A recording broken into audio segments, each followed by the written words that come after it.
za naš narod na Kosovu i Metohiji, za naše manastire, za naše svetinje.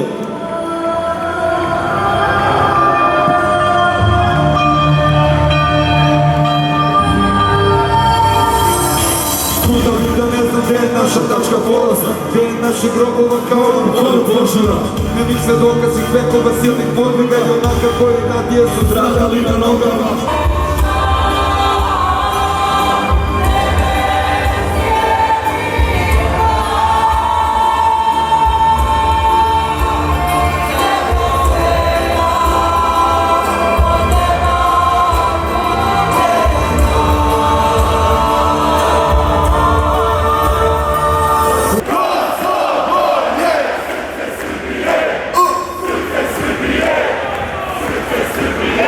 I devojke iz Čikaga su isto tako veličale malo. Pa to je super što kroz neke naše pesme se pronalaze i mladi ljudi i vidite šta je fantastično, bez obzira što su njih 3 sestre rođene ovde, one su pokazale interesovanje za etno pevanje i to rade fantastično.